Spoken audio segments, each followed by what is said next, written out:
The words hit me like a sledgehammer to the chest.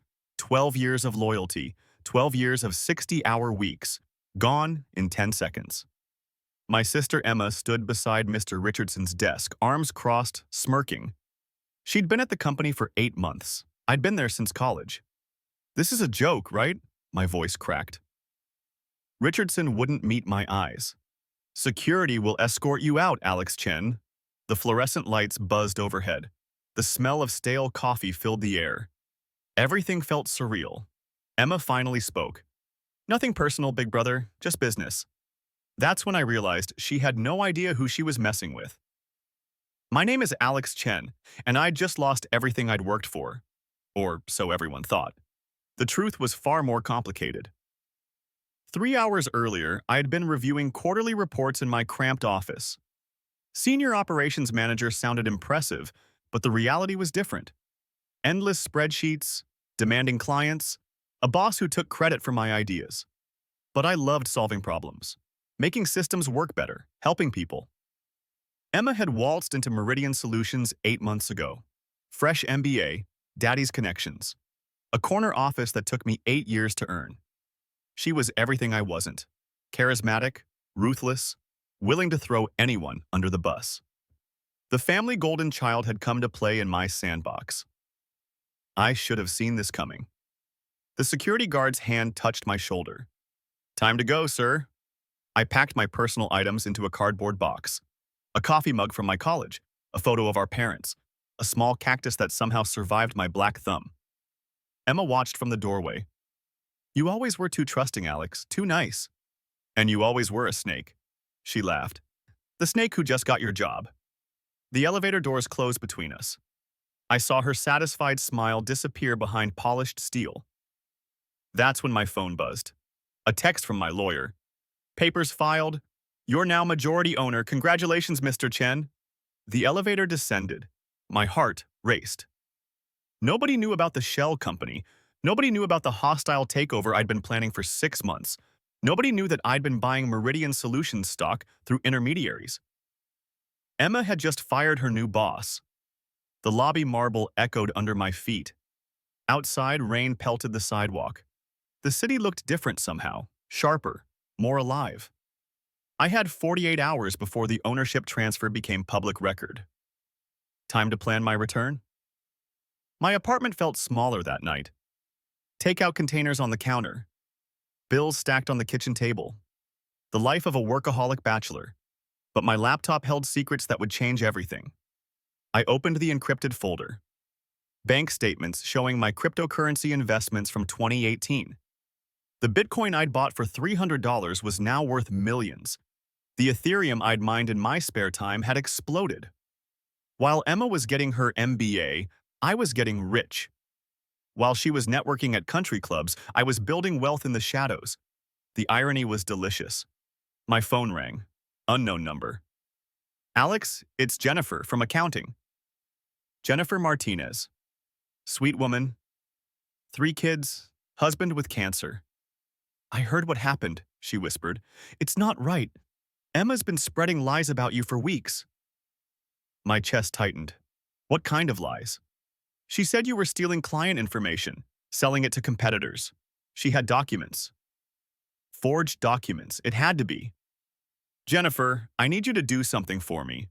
Can you access the server logs? I could lose my job." "Trust me, you won't." Silence stretched between us. "Okay, but Alex, be careful. Emma's not done with you." The line went dead. I stared at my reflection in the laptop screen. Tired eyes, stubble, the face of a man who just lost everything. But appearances could be deceiving. The next morning brought sunshine and opportunity.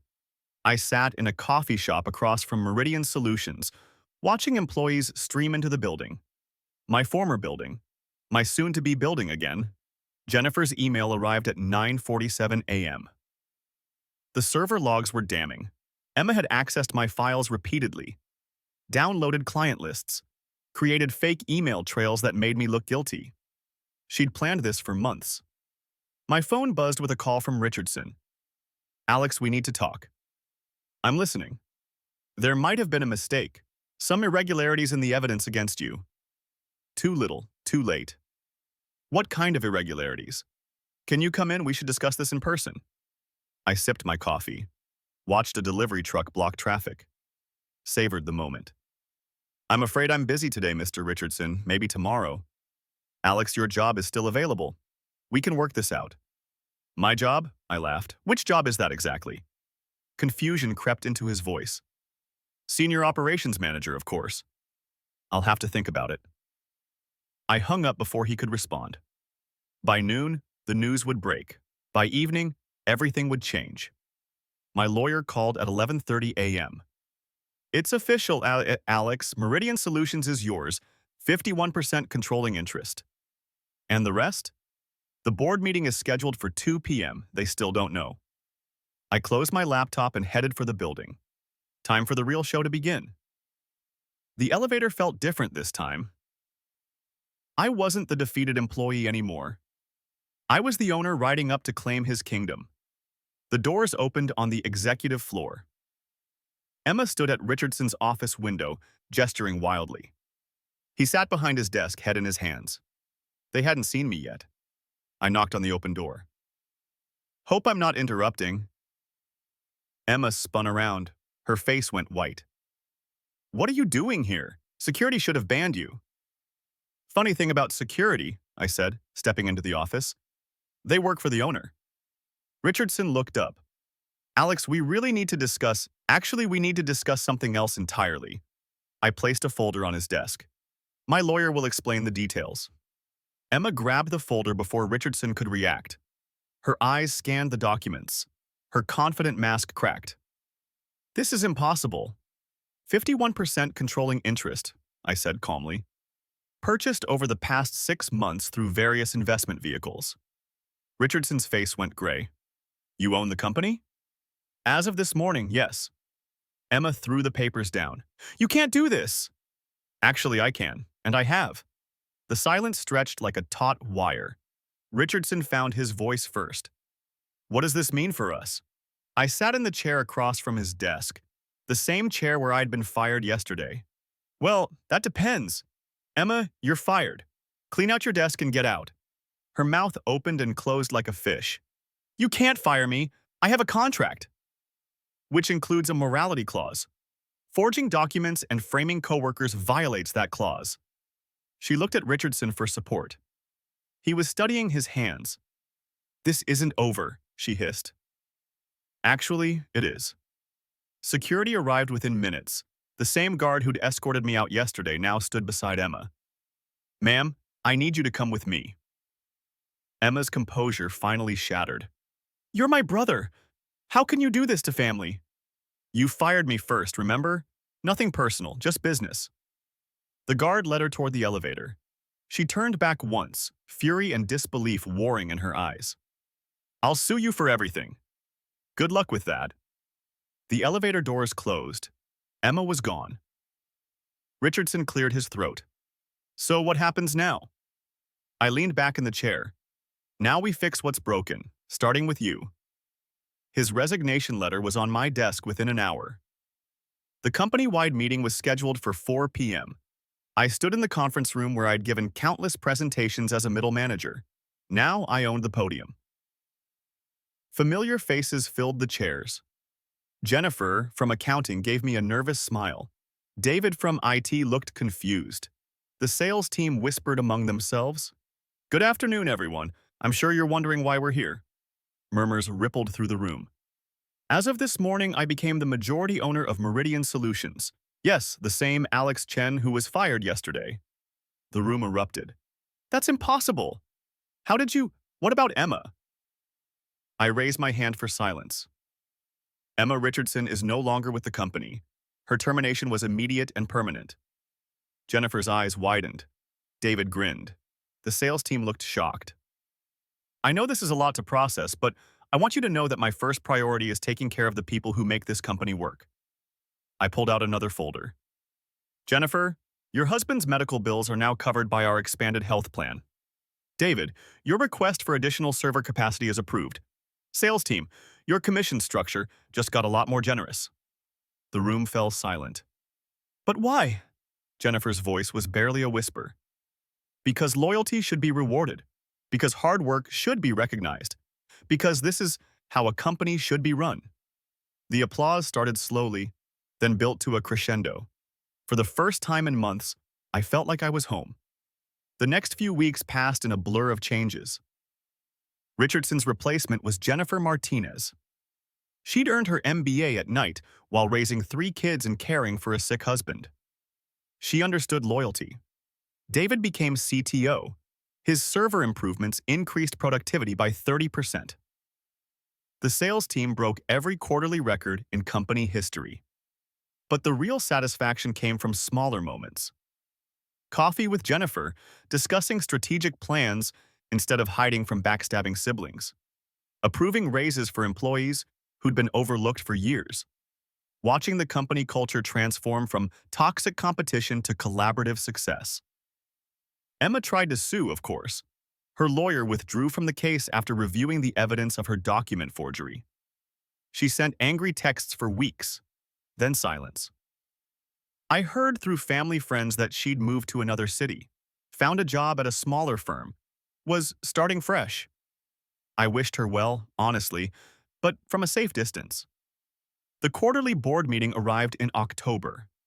I sat at the head of the conference table where Richardson used to hold court. The same table where he'd humiliated me countless times. Revenue is up 40%, Jennifer reported. Employee satisfaction scores are at an all-time high. Client retention is approaching 95%. The board members nodded approvingly. These were the same people who'd ignored my ideas for years. Remarkable turnaround, said Patricia Wong, the longest-serving board member. What's your secret, Alex? I thought about Emma's smirk as security escorted me out. About Richardson's refusal to meet my eyes. About the cardboard box of personal items that had seemed like the end of everything. Treat people the way you want to be treated, I said. Pay them fairly. Listen to their ideas. Give them room to grow. Revolutionary, Patricia said with a smile. Sometimes the old ways are the best ways. The meeting ended with handshakes and congratulations. Another successful quarter in the books. I stayed behind as the board members filed out. The conference room felt different now, warmer somehow. My phone buzzed. A text from an unknown number. Heard about your success? Congratulations. You deserved better than what I gave you. Emma. I stared at the message for a long moment, then deleted it without responding. Some bridges were meant to stay burned. The office was quiet as evening settled over the city. Most employees had gone home to their families, to dinners and homework help and bedtime stories. I walked through the halls of my company, past Jennifer's office, where family photos now shared space with strategic planning documents, past David's domain, where servers hummed efficiently in climate-controlled perfection, past the desk where Emma used to sit, now occupied by Marcus Thompson, a recent graduate with bright ideas and genuine enthusiasm. The corner office that had been Richardson's was mine now. But I'd moved my things to a smaller space near the operations center, closer to the heartbeat of the business. My reflection caught in the window as city lights twinkled below. The same tired eyes, but different somehow. Calmer, more certain. The cardboard box from that terrible day sat on my bookshelf now. A reminder of how quickly everything can change. The coffee mug held pens. The family photo faced my desk. The cactus had somehow grown 3 new shoots. Even stubborn things could thrive with the right care. My laptop chimed with an email from a client. Another success story. Another problem solved. I closed the computer and gathered my things. Tomorrow would bring new challenges, new opportunities to build something better. The elevator descended through floors of empty offices and dormant dreams, but not abandoned dreams. Just resting until morning brought them back to life. Outside, the city hummed with possibility. Rain had given way to clear skies. The air smelled of coffee and ambition and second chances. I walked to my car, keys jingling in the cool evening air. Behind me, the Meridian Solutions building rose into the darkness. My building now, my responsibility, my chance to prove that loyalty and fairness could coexist with success. Emma had taught me something valuable. even if she hadn't meant to. Sometimes you have to lose everything to discover what you're really capable of. Sometimes the best revenge is simply being better than those who wronged you. Sometimes the person who fires you ends up working for you in ways they never imagined. I drove home through familiar streets that looked somehow different now, brighter, fuller of promise. The radio played an old song about second chances and new beginnings. I turned up the volume and smiled. Tomorrow, I'd wake up as the owner of Meridian Solutions. But tonight, I was just Alex Chen, driving home after the best day of my professional life. The rearview mirror reflected the building's lights growing smaller behind me. But I wasn't leaving anything behind this time. I was carrying it all forward.